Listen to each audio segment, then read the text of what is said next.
Hello everyone, कैसे हैं आप सब लोग। Welcome to my new channel Edure Vox में आपका स्वागत है और सुपर डुपर क्लास में आपका स्वागत है। यहाँ पे हम आपको पढ़ाने वाले हैं और बताने वाले हैं एक न्यू स्ट्रेटजीज़ किस लिए कि अपना टाइम टेबल हम कैसे फॉलो करें और कैसे हम एक न्यू स्ट्रेटजी पे काम करें, जिससे हमारा क्या हो कि एक प्लान जो होता है वो परफेक्ट हमारा वर्क करे। ठीक है। कभी कभी क्या होता है कि हम प्लान बना लेते हैं और उसको फॉलो नहीं कर पाते हैं। इसके लिए इस पॉइंट पर भी हम बात करने वाले हैं। ठीक है। चलो हम आपका टाइम वेस्ट ना करते हुए हम इस वीडियो को स्टार्ट करते हैं। अगर आपने वीडियो को क्लिक कर दिया है तो इस वीडियो को लास्ट तक देख कर ज़रूर जाना। ठीक है। और एक कमेंट ज़रूर छोड़ के जाना। ठीक है। चलो हम स्टार्ट करते हैं। ठीक है। प्लान के बारे में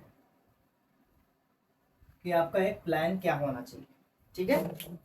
फॉर एन एग्जाम्पल, हर इंसान के पास, जो भी संसार में, वर्ल्ड में जो भी इंसान रहता है, उसके पास हर इंसान को 24 आवर दिए गए हैं। ठीक है।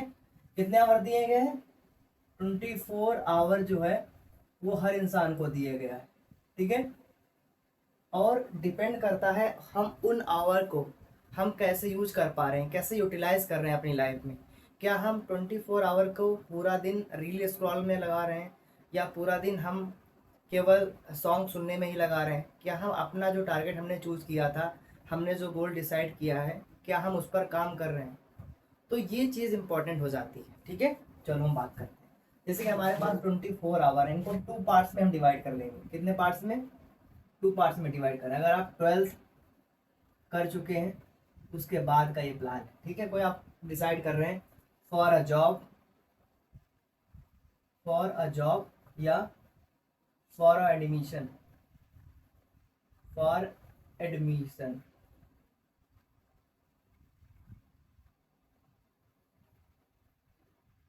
For admission. ठीक, एक मिनट। For admission. ठीक है। एडमिशन के लिए आप पढ़ना चाह रहे हैं। ठीक है। तो दोनों चीज़ों के लिए स्ट्रेटजी इंपॉर्टेंट है। अगर आप 12th क्लास में, उसकी स्ट्रेटजी हम अलग लेके आएंगे, क्योंकि आप क्लासेस वगैरह भी करते हैं, उसके लिए स्ट्रेटजी एक अलग बनाई गई है। ठीक है। तो जैसे आपने 12 आवर इधर लिख दिया। ठीक है। आपने 12 आवर इधर लिख दिया और 12 आवर इधर लिख दिया। ठीक, आपके पास कितना हो गए? 24 आवर यहाँ पे हो गए। ठीक है।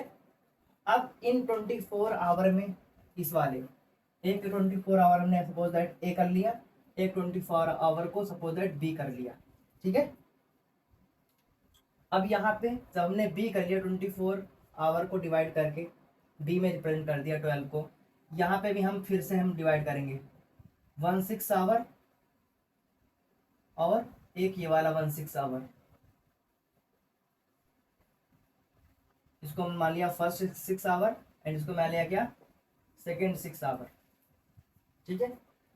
ऐसे हमने यहाँ पे डिवाइड कर लिया, इसको हम 3 टाइम्स डिवाइड करेंगे, 4 टाइम्स। 3 आवर, 3 आवर,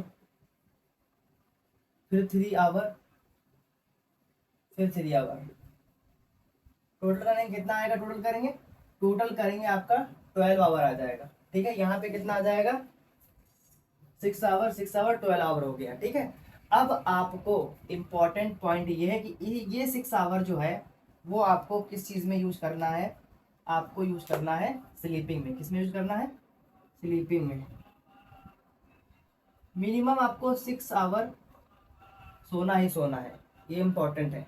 अगर हम स्लीपिंग नहीं लेंगे, केवल पढ़ाई करते रहेंगे, तो फिर हमसे पढ़ाई नहीं हो पाएगी। ये स्ट्रेटेजी केवल फिर आप 2 दिन ही फॉलो कर पाएंगे, अगर 6 आवर से कम सो रहे हैं। ठीक है।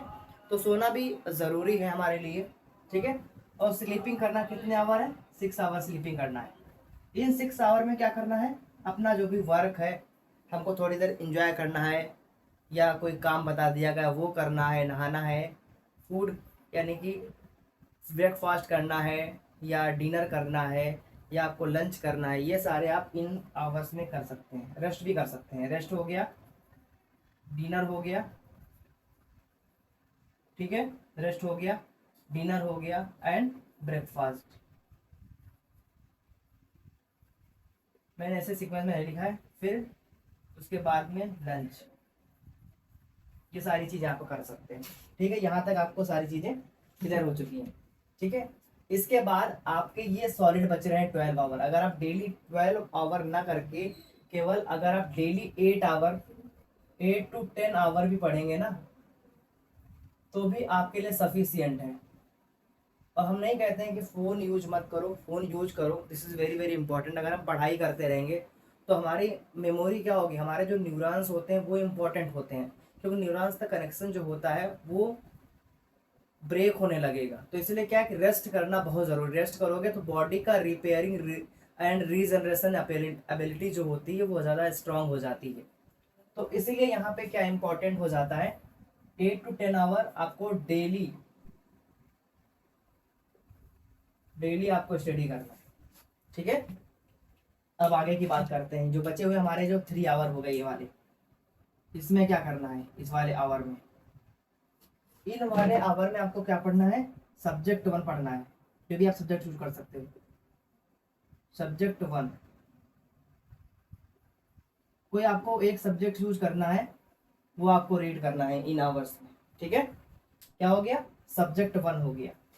इन आवर में क्या करना है, सब्जेक्ट 1 में आपको क्या करना है, इन आवर में आपको क्या क्या पढ़ना है।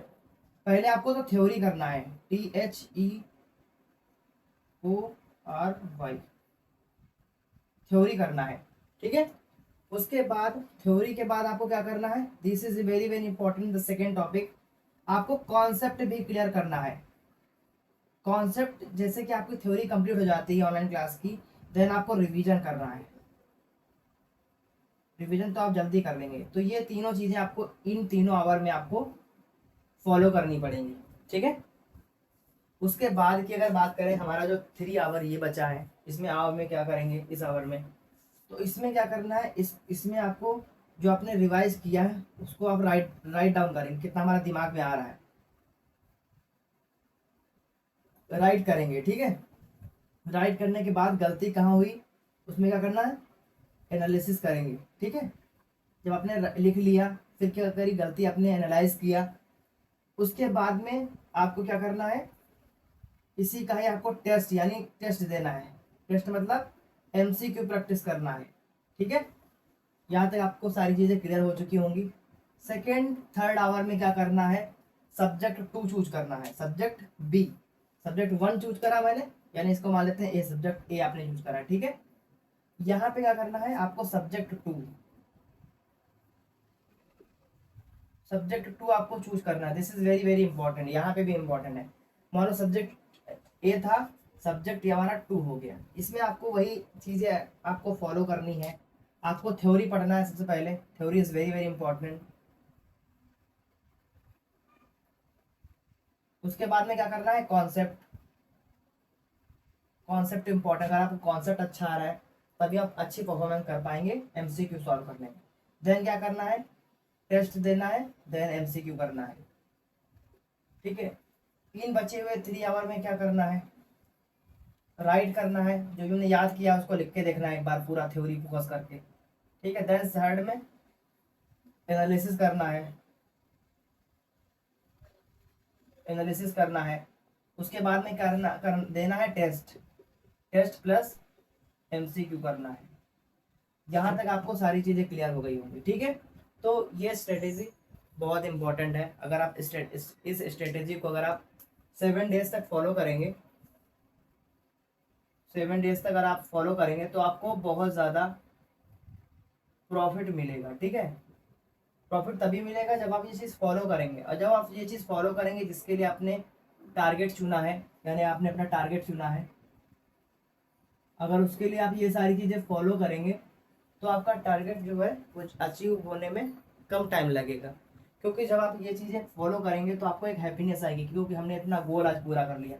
स्मॉल स्मॉल स्टेप्स बनाओ, वो भी मैं आपको स्ट्रेटेजी लेके आएंगे कि स्मॉल स्टेप्स कैसे बनाएं और कैसे स्ट्रेटेजीज को फॉलो करें। 1 वीक आप इसको ट्राई करें। अगर आप इसको बहुत ज़्यादा प्रॉफिट मिलता है, आपको लग रहा है कि हम इससे ज़्यादा बहुत ज़्यादा हम अचीवमेंट कर सकते हैं अपना किसी भी टारगेट के लिए, ठीक है, अगर अपना जो टाइम है अगर इन चीज़ों में आप इन्वेस्ट करेंगे तभी कुछ ज़िंदगी में हासिल कर सकते हैं। अगर आप टाइम इन्वेस्ट करना नहीं जानते हैं, फालतू का रील स्क्रॉल करने में लगा रहे हैं, तो पॉसिबल नहीं है। कोई भी आप गोल कितना भी छोटा टारगेट हो, अचीवमेंट नहीं कर सकते हैं। ठीक है। यहाँ तक क्लियर होगा। अब हमने क्या किया, हमने सारी स्ट्रेटेजीज की बात करी, ठीक है।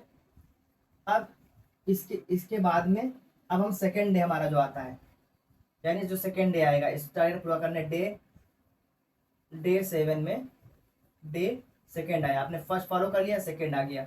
अब हम आगे तभी बढ़ेंगे अगर हमको ये टॉपिक क्लियर नहीं है। अगर आपने जो स्ट्रेटेजी में बनाया, यानी सब्जेक्ट 1 पढ़ा, सब्जेक्ट 2 पढ़ा, अगर सब्जेक्ट 1 सब्जेक्ट 2 फर्स्ट डे में आपका क्लियर नहीं हो पा रहा है और हम नेक्स्ट टॉपिक पे बढ़ जा रहे हैं, तो this is your big mistake for you, आपके लिए बहुत बड़ी मिस्टेक है वो। तो ऐसी मिस्टेक्स आपको अलाउ नहीं करना है। अगर आप बार बार मिस्टेक करेंगे, कल के पे छोड़ देंगे कोई चीज़, तो आपकी चीज़ फॉलो हो ही नहीं पाएगी, आपकी स्ट्रेटेजी फिर सही से काम नहीं करेगी ना फिर। तो आपको क्या करना है, आपको पहले आपको वो पढ़ना है जो आपने पहले वाले दिन आपने पढ़ा था, देन उसके बाद आपको चीज़ें रिवाइज करना है, देन नेक्स्ट न्यू टॉपिक पे आपको बढ़ना है, ठीक है। तो ये स्ट्रेटेजी बहुत इंपॉर्टेंट है, आप लोग स्क्रीनशॉट ले सकते हैं या आप नोट भी कर सकते हैं, ठीक है। ये प्लान आपको कैसा लगा, अगर आपको इससे कुछ बेनिफिट मिल रहा है, ठीक है, नेक्स्ट टॉपिक आपको किस चीज़ पे चाहिए, कैसे स्ट्रेटेजी आपको चाहिए पढ़ने के लिए, ठीक है, आप हमको लाइक कर सकते हैं, कमेंट कर सकते हैं। Okay, thank you so much.